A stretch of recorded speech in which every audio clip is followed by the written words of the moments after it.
Kaip Atlantai sekėsi jos sugrįžimo į sceną koncerte, kas tapo pirmųjų patinka apdovanojimų favoritais, kuo žiūrovus nustebino įspūdingas miuziklas operos Fantomas.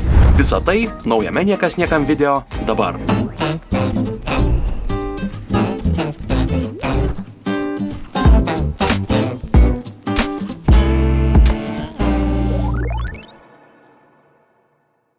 Saulėtą gegužės 3 vakarą Vilniaus Šventos Kotrynos bažnyčia tapo ne tik koncertinė erdve, bet ir ypatingų emocijų lauku. Čia įvyko išskirtinis dainininkės Atlantos koncertas, palikęs stiprų įspūdį susirinkusiems. Po koncerto, kurio visi bilietai buvo parduoti, Atlanta atvirai dalijosi jausmais. Sugrįžti į sceną nėra paprasta, ypač kai to neplanavai, bet kartais tai nutinka labai natūraliai. Dainos pačios sugrįžo į naujos kartos grojaraščius ir atrodo tiesiog atsivedė mane iš paskos. Prieš koncertą buvo daug atsakomybės, didžiulis jaudulys ir tikrai labai daug darbo. Viduje visko susikaupė tiek, kad sunku net sudėlioti. O dabar, kai emocijos šiek tiek nuslūgo, jaučiu didžiulį dėkingumą ir ramybę. Visas tas žmonių palaikymas, jis tikrai nepaprastas, labai stiprus ir būtent jis viską pastato į vietas bei suteikia dar daugiau prasmės tam, ką darau. Sakė atlikėja. Vakaro pradžia buvo tarsi iš kino filmo. Atlanta į sceną žengė per visą bažnyčią tarsi nuotaka. Santūriai švytinti, neslepianti jaudulio, meilės pilna širdimi. Šis momentas iškart padiktavo vakaro toną, estetikos, muzikos ir emocijos dermę. Arkose plazdančios užuolaidos, augalai ne tik papildė scenografiją, bet ir sustiprino muzikos dramaturgiją, sukurdami vientisą, įtraukiančią atmosferą. Nuo pirmųjų akordų Atlanta užvaldė publiką, hitas keitė hitą, salėje žmonės entuziastingai reagavo į kiekvieną pažįstamą eilutę. Į sceną nuolat buvo nešamos gėlės, o pats vakaras virto bendru išgyvenimu, kuriame susitiko muzika, šeima ir skirtingų kartų patirtys. Vienas jautriausių vakaro momentų – atlikėjos sveikinimas visoms mamoms. Scenoje kartu su mažosiomis dukrelėmis Elžbieta ir Liucija jie atliko kūrinį Naktelės žiedai. Tokia akimirka regis sustabdė laiką, publikos akyse pasirodė ašaros. Vėliau prie Atlantos prisijungė ir vyresnioji dukra Saulė, kartu jos atliko dainą Vėjas man pasakė, suteikdamos šiam nemariam hitui naują, dar asmeniškesnį skambesį. Staigmena publikai tapo ant scenos pasirodęs atlikėjos bičiulis Stano. Atlanta tai vadino avantiūra, nes jis, tomis dienomis koncertavęs Norvegijoje, spontaniškai nutarė pasikeisti skrydžio bilietus, kad suspėtų į šį koncertą ir Šventos Kotrynos bažnyčioje atsidūrė kone tiesiai iš lėktuvo. Atlantai itin svarbų vakarą scenoje pasirodė ir Vilniaus baltasis choras. Tiek atlikėja, tiek choristai užsimena, kad tai tik pradžia, klausytojų laukia ir daugiau bendrų projektų. Koncerto metu emocijos mainėsi natūraliai, nuo juoko iki ašarų, nuo ramybės iki šokio. Vakaro kulminacija tapęs kūrinys Man patinka taip gyvent, visus sukėlė ant kojų, klausytojai nuoširdžiai šėlo kartu su Atlanta ir jos muzikos grupe, o po koncerto emocijos dar ilgai neslūgo. Prie dainininkės nusidriekė ilga gerbėjų eilė. Išskirtinis Atlantos koncertas dar kartą patvirtino, kad jos muzika ne tik skamba aktualiai, bet ir jungia skirtingas kartas, o scena tampa vieta, kur susitinka tikri jausmai ir užsikuria vakarėlis.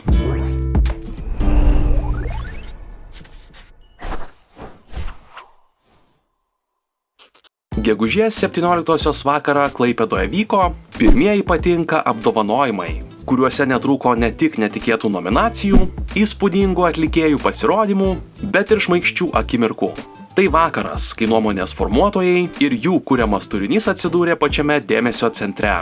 Nauji patinka apdovanojimai subūrė ryškiausius skirtingų sričių kūrėjus, nuo mados ir gyvenimo būdo iki kelionių, humoro ar visuomeninių temų, kuriems pirmą kartą ir buvo įteikti apdovanojimai.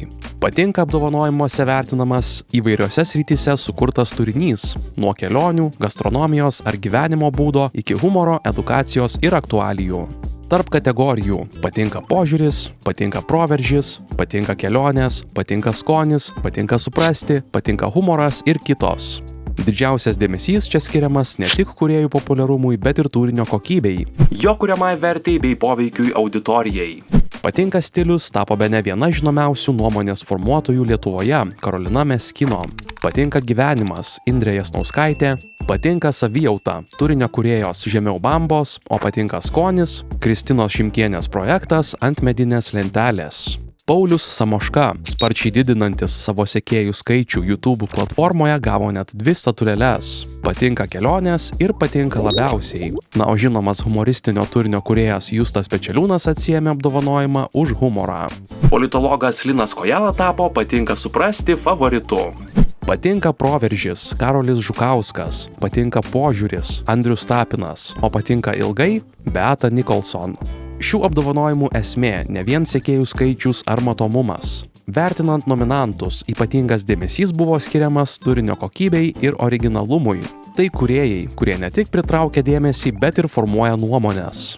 Įkvepia ar skatina diskusijas.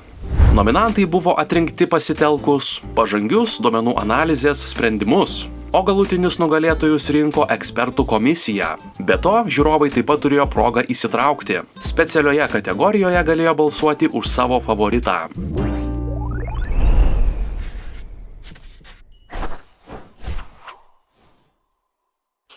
Gegužės 19-ąją didžiausioje sostinės arenoje Vilnius praūžė miuziklo Operos fantomas premjera. Legendinio Andrew Lloydo Webberio šedevro gastrolės Lietuvoje prasidėjo fantastiškai. Gausiai susirinkusi publika negailėjo pagirų pasaulinę šlovę pelniusiam miuziklui. Išskirtinių liaupsių sulaukė ypatinga garso kokybė, nepriekaištinga aktorių ir solistų vaidyba bei kvapą gniaužianti scenografija. Pasaulinį fenomeną Andrew Lloydo Webberio Operos fantomą mūsų šalyje buvo galima pamatyti gegužės 19-24 dienomis. Muzikos šedevras buvo atliekamas originalo kalba, o arenos ekranuose pateiktas sinchroninis vertimas į lietuvių kalbą. Po premjeros Vilniuje sužavėti garsūs šalies kultūros, žiniasklaidos bei pramogų pasaulio atstovai neslėpė emocijų ir dalijosi išskirtiniais atsiliepimais. 2 įrašų apie tą patį koncertą beveik niekada nerašau, bet šįkart nesusilaikysiu. Po pirmo Operos fantomo parodymo Vilniaus arenoje, ta prasme kokybė ir grožis tokių lygmenių, kad pranoko visus lūkesčius. Dekoracijos, balsai, įgarsinimas. Kai erdvinių garsų fantomas atsiliepia ir šnabžda iš visų arenos kampų, tiesiog oho. Susižavėjimo reginių neslėpė muzikos žurnalistas Ramūnas Zilnys. Miuziklas Operos fantomas geriausia, ką teko matyti Vilniaus arenoje, sakė ilgametis grupės Foje bei Andriaus Mamontovo vadybininkas, renginių organizatorius Artūras Butkevičius. Socialiniuose tinkluose po Operos fantomo premjeros Lietuvoje nuvilnijo didžiulė susižavėjimo banga, o miuziklą matę žiūrovai vienbalsiai tvirtino, kad scenoje įvyko tikras stebuklas. Didžioji dalis komentatorių liko priblokšti nepriekaištingo techninio išpildymo, o kai kurie Vilniaus šou drąsiai lygino su pasaulinėmis teatrų sostinėmis. Miuziklo gerbėjus socialiniuose tinkluose pralinksmino ir netikėtai kilęs kurioziškas ginčas dėl pagrindinės herojės Kristinos plaukų spalvos. Žiūrovams pradėjus dvejoti, kodėl Vilniaus scenoje ji pasirodė esanti blondinė, o ne brunetė, diskusija greitai virto tikra literatūros pamoka. Internautai išsiaiškino, kad originaliame Gastono Lero romane Kristina iš tiesų turėjo švediško kraujo ir buvo šviesiaplaukė.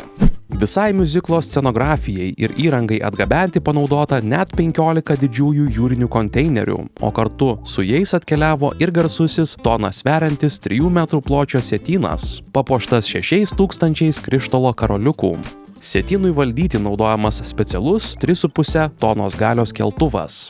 Įspūdingų spektaklių metu žiūrovų laukia net 22 scenografijos transformacijos. O užkulisiuose dirbantys 14 asistentų padeda aktoriams žaibiškai pakeisti daugiau nei 230 kostiumų. Šios Operos fantomo gastrolės buvo skirtos paminėti 40-ąjį miuziklo jubiliejų.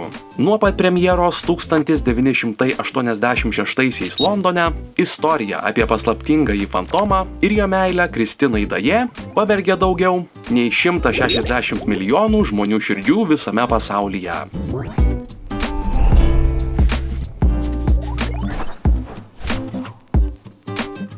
Šiandien naujienų tiek. Niekas niekam išeina vasaros atostogų ir sugrįš jau rugsėjo mėnesį. Nepamirškite paspausti patinka, užsiprenumeruoti kanalą bei pasidalinti video su kitais. Iki!